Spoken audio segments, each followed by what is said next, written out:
จากกันตั้ง2 ปีกว่าเมียเก่าคือเสียวหัวคิดหอทุนหัวแม่พันละยาเฮ็ดหน้าเฮ็ดไทยหรือสบายใจกับให้บ่นาเอาผัวใหม่แล้วบ่แอวมาตั้งแต่เหินห่างน้องอยู่จังใดภูมิใจเด้ล่ะตั้งแต่ห่างกันกับเจ้าคิดทอดอีหลีน้องเหงาสู่มืออ้ายเศร้าน้ำเจ้ากันดาสิป้าเมียใหม่ขึ้นหาจอมขวัญกะยันคุณสา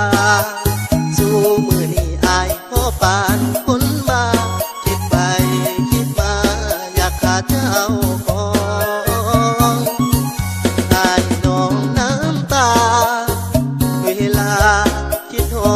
ดลูกเต้าเมียใหม่กะบ่คือเมียเก่าสัจจะคำเว้าอายได้พบเห็นว่า10 ขาหน้าพอเศร้าเอามายังบ่สู่ขาหลังสู่มือนี้อายแห้งบูกแห้งอังคิดฮอดความหลังเมื่อครั้งเฮามีคิดฮอดอีหลีอายคิดฮอดเด้เมียเก่าคิดฮอดแต่เจ้าเมียเก่าอย่าเฝ้านายนี้ให้รอเด้อล่ะไอ้สิกลับมาหาแม่คนดีให้โอกาสกับอายจักทีเสื้อเธอคนดีไอ้มีแต่นาขอโทษเด้อล่ะไอ้ผิดไปแล้วคนดีนับจากวันนี้จะอยู่เคียงคู่เนื้อนวลเจ็บแล้วจำจดจะบอกคิดโคตรกับแม่จอมขวัญให้โอกาสไอ้แน่งามงอนจะบอกให้ทอนตากสู้สีวา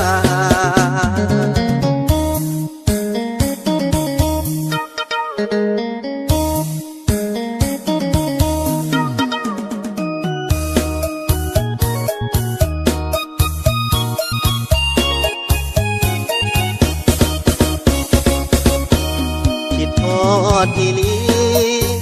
ไอ้คิดฮอดเด้เมียเก่าคิดฮอดแต่เจ้าเมียเก่าอย่าเฝ้านายนี้ให้รอเด้อล่ะไอ้สิกลับมาหาแม่คนดีให้โอกาสกับอายจักทีเสื้อเธอคนดีไอ้มีแต่นางขอโทษเด้อล่ะไอ้ผิดไปแล้วคนดีนับจากวันนี้จะอยู่เคียงคู่เนื้อนวลเจ็บแล้วจำจดจะบอกคิดโคตรกับแม่จอมขวัญให้โอกาสไอ้แน่งามงอนจะบอกให้ทอนตากสู้